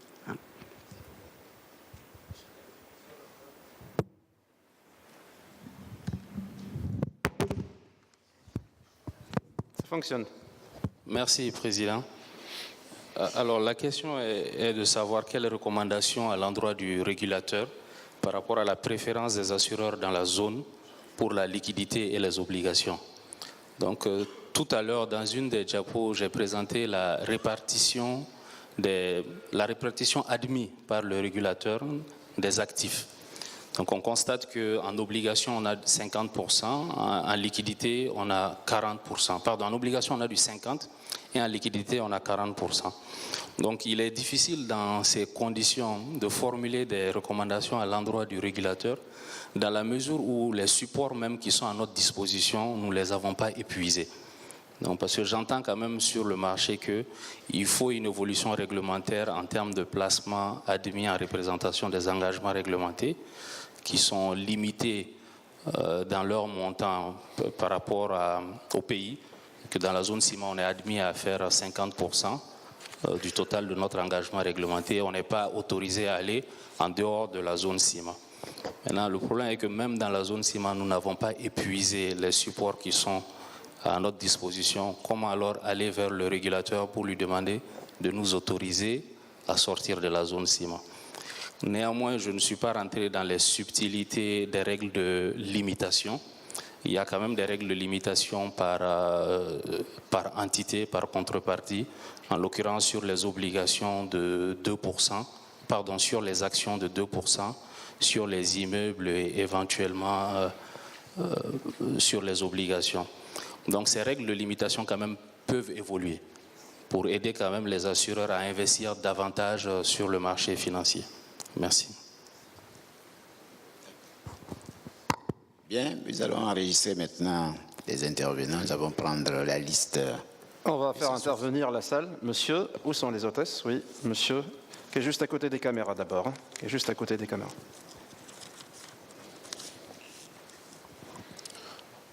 Bonjour, je me présente, je suis Ababakar Diaw, directeur général d'Impaxis Securities et managing director du groupe Impaxis, donc en charge des opérations M&A et Capital Markets. Merci Président. Donc c'est une question et une suggestion en même temps qui fait écho un peu au point de M. Diallo et M. Soumaré. Je pense que c'est par rapport à ce que la finance aussi peut apporter, je pense à l'assurance ou inversement comme il a dit. Lorsqu'on a suivi le panel d'hier, on nous a parlé également du problème en termes de mobilisation du capital. Je pense que ça peut permettre au niveau de la finance de permettre une consolidation du secteur. Mais cette consolidation, au-delà de l'aspect stratégique, c'est comment accompagner ces opérations de fusion et d'acquisition pour permettre d'avoir des groupes beaucoup plus forts qui peuvent faire face aux problématiques d'investissement dont vous avez parlé sur les infrastructures et autres. Le deuxième point, et ça c'est une question et une contribution en même temps, en écho de M. Diallo, vous avez parlé des 35% de liquidité. On a parlé également, vous avez parlé de la culture financière. Est-ce qu'aujourd'hui, lorsqu'on fait le benchmark également dans d'autres pays, peut-être un peu plus développés sur le secteur des assurances, on se rend compte qu'il y a des équipes de gestion d'actifs, d'ALM spécialisés qui ne s'occupent que de ça. Est-ce que dans notre zone, on ne devrait pas aller également vers une externalisation de cette gestion?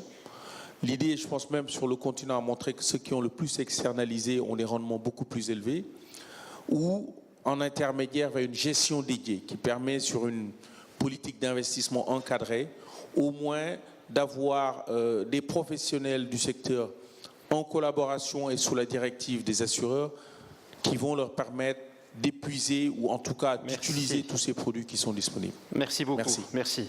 Vous prenez les questions, Président. Ensuite, je vous donne la parole pour répondre avec vos panélistes. On va prendre quelques questions et après, vous y répondez. D'accord? Alors, monsieur qui a demandé la parole, oui. Et ensuite, je vous donne la parole à monsieur qui est derrière. D'accord. Merci. Je suis Sissi Abdou, je suis directeur général du cabinet de conseil Cisco Consulting. En fait, je voulais faire juste une petite contribution parce que le thème incite à savoir quel est le service que la finance pourrait apporter à l'assurance. Or, notre marché a de réels problèmes sur lesquels nous, on s'attendait à avoir des réponses par rapport à la finance. Je prends un exemple. Nous n'avons pas de prime. Dans la zone, il n'y a pas de prime. Comme il n'y a pas de prime, l'idée serait que le dénominateur commun des Africains, qui se trouve être un téléphone, soit utilisé comme moyen de compte bancaire pour qu'on puisse collecter des primes. Orange le fait pour faire ses activités. Nos États doivent se réveiller pour qu'on puisse avoir des primes. Ça, c'est un problème fondamental. Et ça, ce n'est pas résolu. Ça, c'est vraiment un service que la finance peut apporter à l'assurance. Faire en sorte qu'on ait des primes. Le jour où on aura des primes, on paiera les sinistres tranquillement et il n'y aura plus de problèmes de 5 milliards ou 4 milliards ou 3 milliards. Deuxième point, on a aussi parlé toujours du service et on n'a pas été sur les problématiques des produits financiers qui manquent aux assureurs pour faire une gestion convenable. Aujourd'hui, quand un assureur africain détient une action, c'est jusqu'à plus l'infini. Rien à faire. Tu as tes actions, tu ne peux rien faire.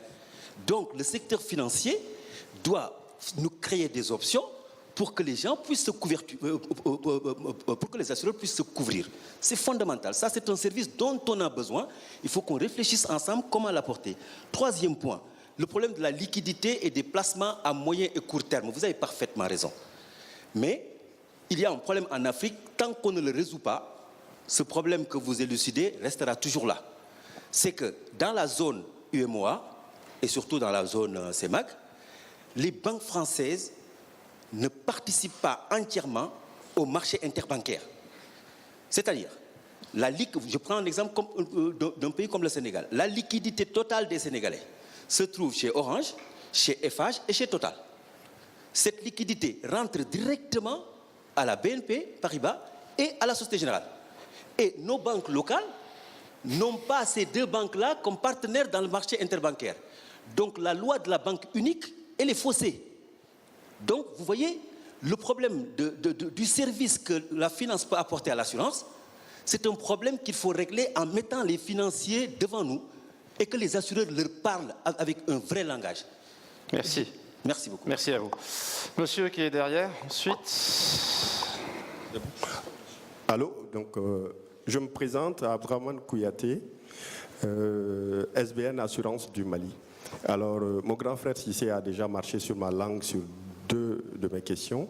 La dernière question, c'était de savoir, par rapport aux nouveaux enjeux concernant la monnaie virtuelle, qu'est-ce que les panélistes peuvent nous donner comme éclairage sur le Bitcoin? Parce que ce sont des enjeux de domaine. On a parlé de digitalisation, mais je n'ai pas entendu parler de monnaie virtuelle. Merci. Merci. Vous avez terminé. Voilà. Monsieur qui est là, on va prendre sa dernière question. Ensuite, on va faire intervenir le président et les panélistes. Merci, mademoiselle.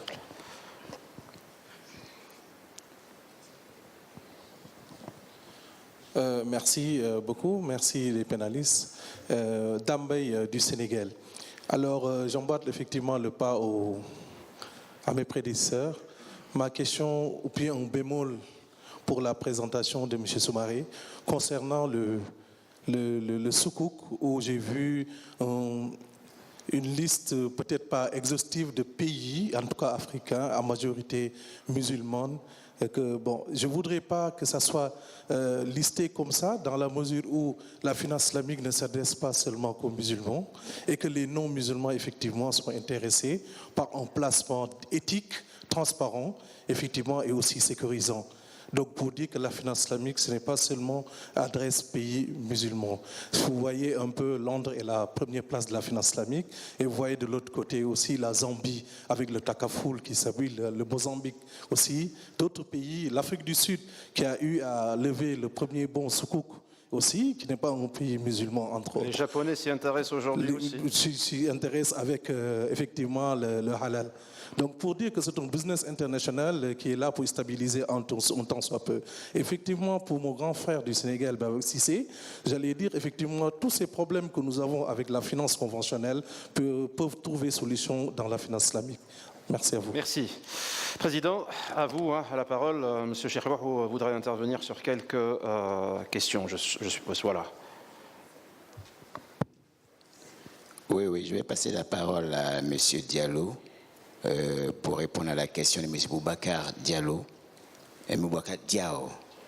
qui a donc fait d'abord une contribution et qui a posé la question de savoir est-ce que quand on fait un benchmark dans les autres marchés, est-ce qu'il y a des équipes spécialisées qui s'occupent de l'ALM ou bien ne faut-il pas externaliser l'ALM? Merci, Président. Alors, dans ma présentation, je soulignais la nécessité pour les assureurs de se doter de véritables directions financières. Au jour d'aujourd'hui, on constate dans la plupart de nos sociétés que nous avons en réalité des directions administratives et comptables. Nous n'avons pas de véritable direction financière. À titre d'exemple, les gens achètent des actions, on les garde parce qu'il y a de la dividende, on ne les réalise pas pour dégager de la plus-value, on ne suit pas le cours des obligations, on ne suit pas le cours des actions. Donc on ne fait pas de gestion active en tant que telle ou de gestion du passif. Donc je suis d'avis effectivement qu'on peut délocaliser la gestion active-passif. Comment on peut l'internaliser? Tout ça est une question de gestion et du volume qu'on gère. Donc c'est au management de regarder est-ce qu'il est plus rentable de le sortir, est-ce qu'il est plus facile de le gérer comme ça, ou est-ce qu'il est plus intéressant de le garder parce que de toute façon le volume qu'on gère vu notre taille, ça ne nécessite pas de l'externaliser. Mais l'un dans l'autre, il faut de toute façon un correspondant au niveau de la direction financière qui est familier de ces choses, qui est familier de la finance. Merci. Sur la question des primes, peut-être. Hein, bien, merci. Oui, la question du cabinet Cisco sur l'utilisation de la téléphonie pour la collecte des primes. Bon, je pense qu'ils auraient pu en parler, mais les gens en ont déjà parlé, je crois, suffisamment dans le cas de la digitalisation. Peut-être que j'espère que c'est peut-être pour ça qu'ils n'ont pas voulu insister sur ce point. Mais je peux leur passer la parole si vous voulez dire quelque chose. Oui, je dirais que la collecte des primes par la téléphonie est plus un enjeu technologique qu'un enjeu financier. C'est un moyen de collecte de primes comme un autre, que par le téléphone, par les cartes Visa. Au jour d'aujourd'hui, l'assureur a tellement de moyens à sa disposition pour collecter les primes, surtout dans les branches à grand public telles que l'automobile, l'assurance individuelle, épargne, ce genre de branche. Effectivement, tirer profit de la technologie pour collecter les primes est une bonne chose. Mais je pense aussi que le cadre du panel, c'était aussi la finance au service de l'assurance. Les fintech, on en a parlé, ça fait quoi, 2 ou 3 FANAF maintenant qu'on en parle. C'est des thèmes qui ont été discutés en long et en large. Merci.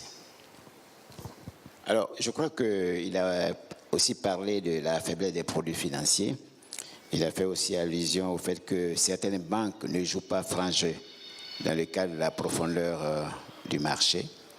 Alors, je ne sais pas si M. Soumaré peut dire un mot sur la question.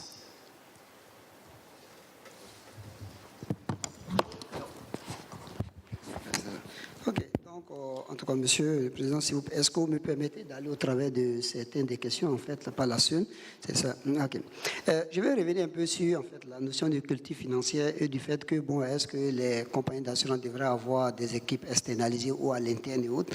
Bon, je dirais, en fait, si vous regardez, par exemple, sous d'autres cieux, les compagnies d'assurance, ils ont de gros départements, par exemple, de gestion d'actifs aussi, sous d'autres cieux. Donc, où vraiment, vous avez tout un pan de départements qui va être un gros département qui va vraiment s'occuper de toute cette fonction financière avec des expertises, des mondes vraiment de la finance qui sont exactement comme des gestionnaires d'actifs que vous pouvez avoir un peu partout.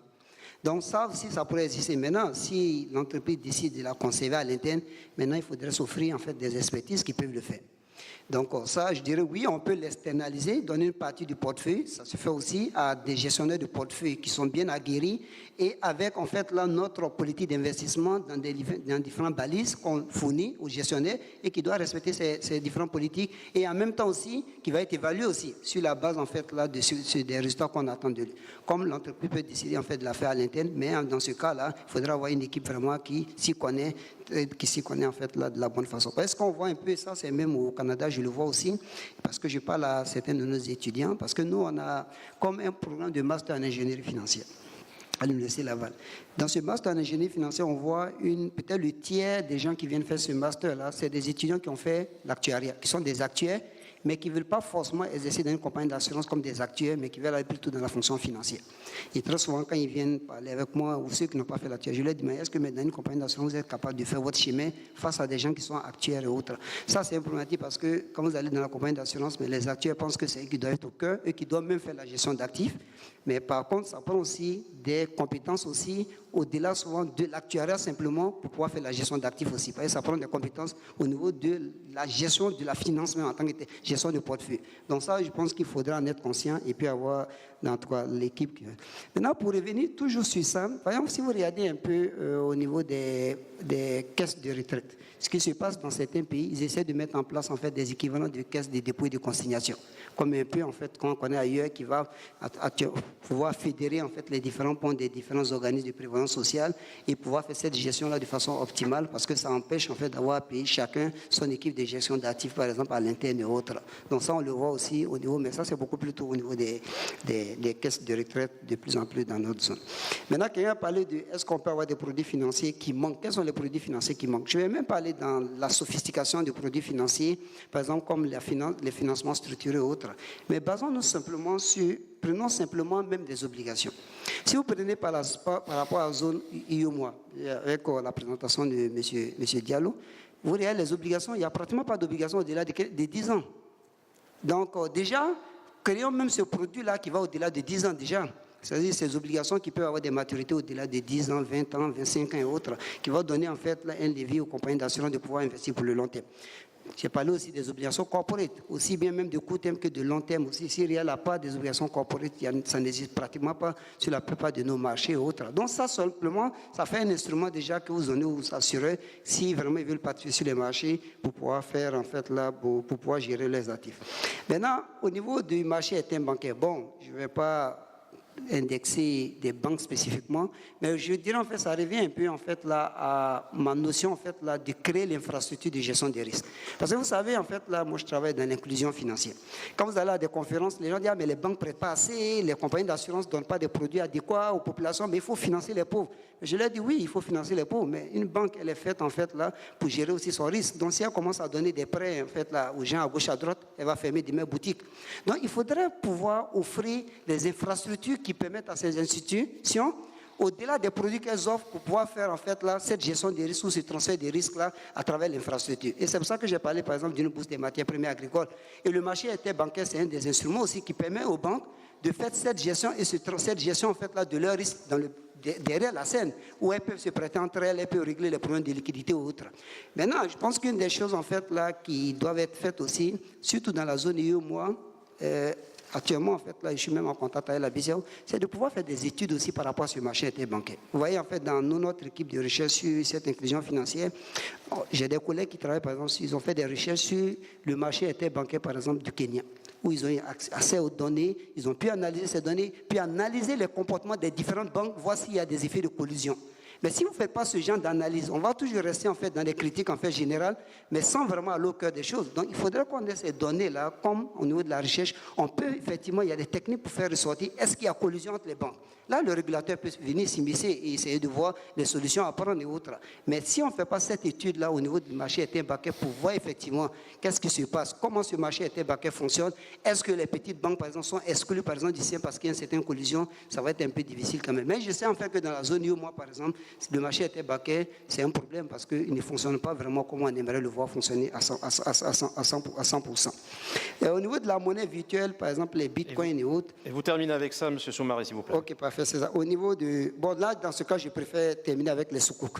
Ok, par rapport aux soukouk, oui, en fait, là, je suis d'accord avec vous. Hein, la finance islamique, ce n'est pas une question de musulmans seulement. Je suis entièrement d'accord. Je voulais juste illustrer du fait que, même si vous prenez déjà les pays où il y a de fortes populations musulmanes, peut-être souvent pour toutes sortes de considérations, peut-être religieuses ne veulent pas investir souvent dans les actifs en fait, traditionnels qu'on connaît. Déjà, vous leur offrez un marché et autres. Maintenant, bien évidemment, oui, il y a d'autres qui peuvent. Il y a l'Allemagne, en fait, là, la finance islamique, il y a des banques islamiques qui sont développées là-bas, en Grande-Bretagne et autres. Il y a tout ce potentiel, il y a tout le potentiel des non-musulmans. Mais je voulais juste illustrer, mais loin de moi de dire que ça se limite seulement aux musulmans. Ce n'est pas vraiment c'est pas ce que je voulais faire passer comme message là. Mais je voulais montrer le potentiel qu'il y avait en fait là pour cette finance islamique. Okay. C'est bon?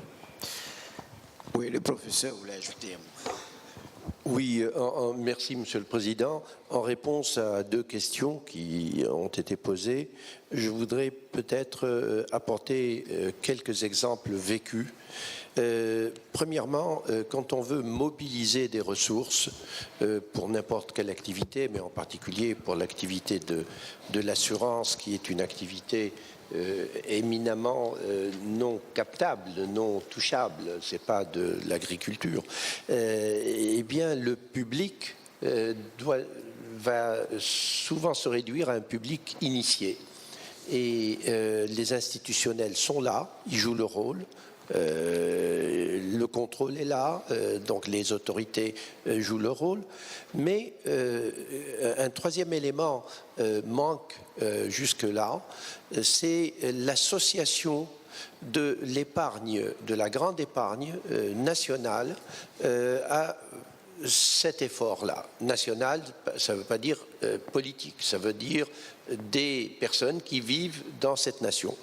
Deux exemples qui sont... Premièrement, un exemple en Côte d'Ivoire. Le président de la compagnie ivoirienne d'électricité, la compagnie de l'eau, certains ont dû entendre parler de lui, il a écrit beaucoup de bouquins, c'est un monsieur d'une grande sagesse, est venu me voir pendant que je donnais des séminaires à Abidjan, et il m'a dit, le week-end, qu'est-ce que tu fais ? Je lui dis, le week-end, je suis à l'hôtel en train de voir un peu comment je peux améliorer mes conférences. Il me dit, ah non, non, non. Le week-end, tu viens avec moi dans mon village d'origine parce que j'ai créé des comités pour réfléchir à la base, aux difficultés du village. Souvenez-vous, la crise du coton. Le budget d'une famille pour cultiver le coton et avoir suffisamment d'argent de côté pour pouvoir financer l'année prochaine était devenu extrêmement tendu. Donc, je vais avec lui à son village, à 300 km à l'intérieur de la brousse, ce qui était merveilleux pour moi. Et je constate qu'il y a un comité de village qui est constitué par le maire du village, par le curé du village, par l'imam du village et par le sorcier du village.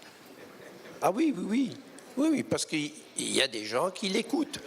Et il se posait des questions. Et la question était, maintenant que le coton n'est plus là, que le café n'est pas maîtrisé, que Bolloré fait des bananes industrielles, donc on ne peut pas le concurrencer, où va-t-on aller ? Et puis, j'ai assisté à des discussions extrêmement pertinentes où les femmes jouent un rôle très important dans ces discussions.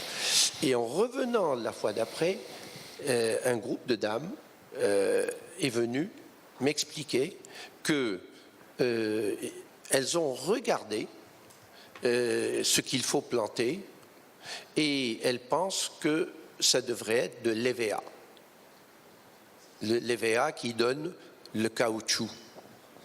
J'aurais dit, mais attendez, il y a une crise dans l'automobile. Ah oui, mais pas suffisamment pour que l'EVA cesse d'être demandé. On était dans un village. Et le village s'est débrouillé, parce qu'il y a des dames très actives, pour avoir un Wi-Fi de village qui couvre tout le village.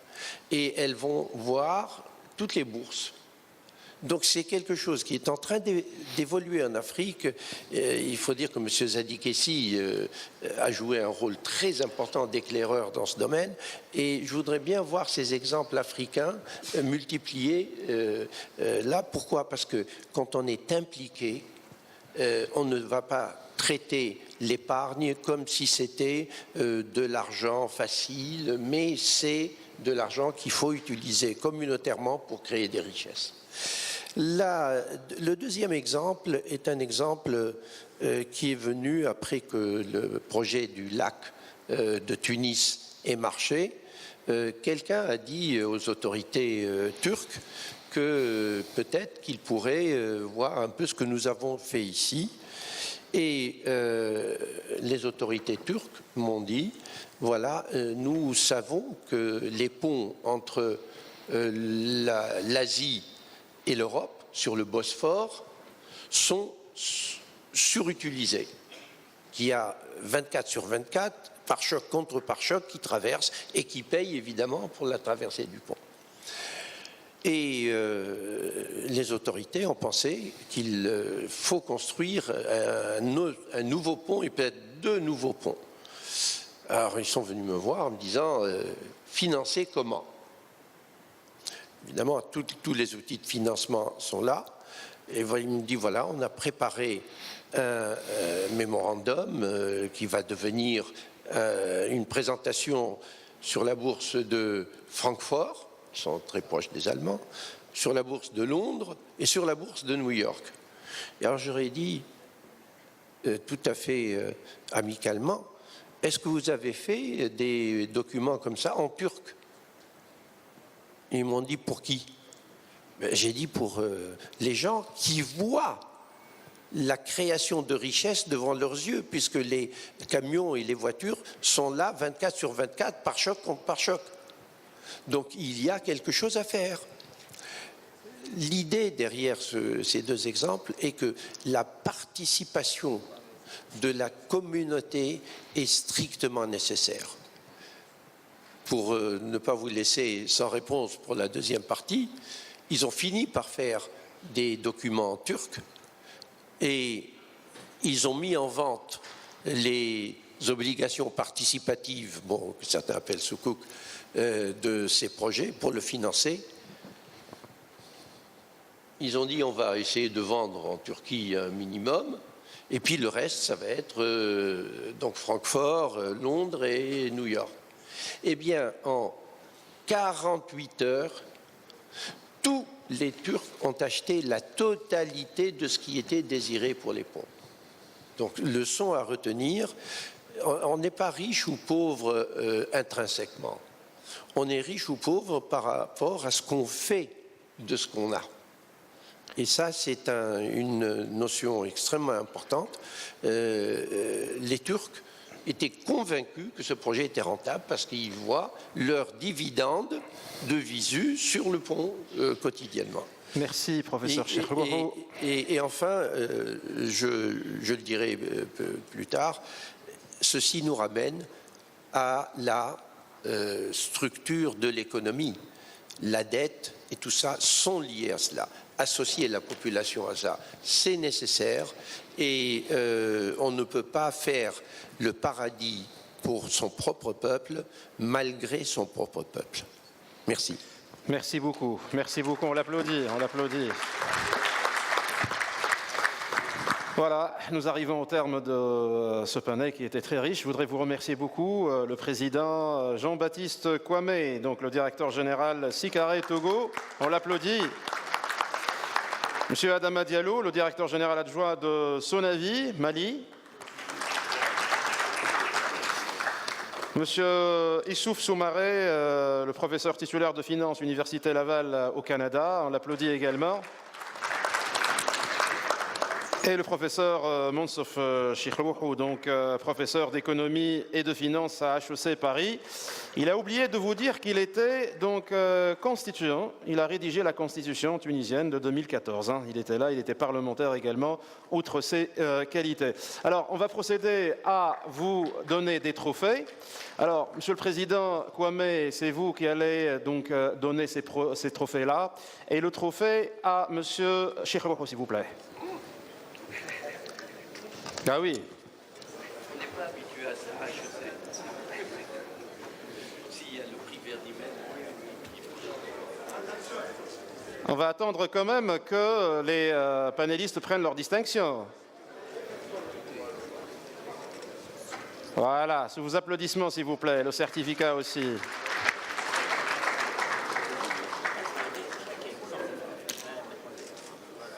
Voilà. Celui de Monsieur Diallo.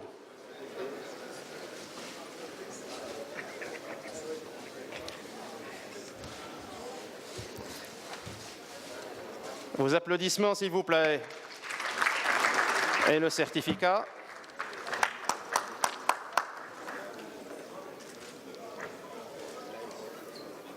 Le trophée de M. Soumaré.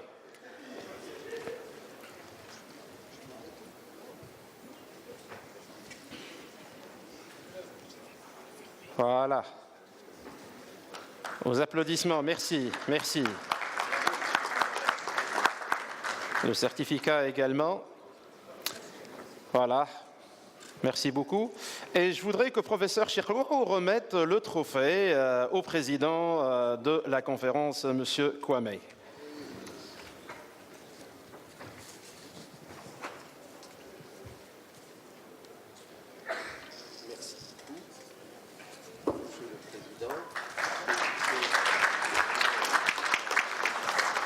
Voilà le certificat, la photo. Merci beaucoup. Merci.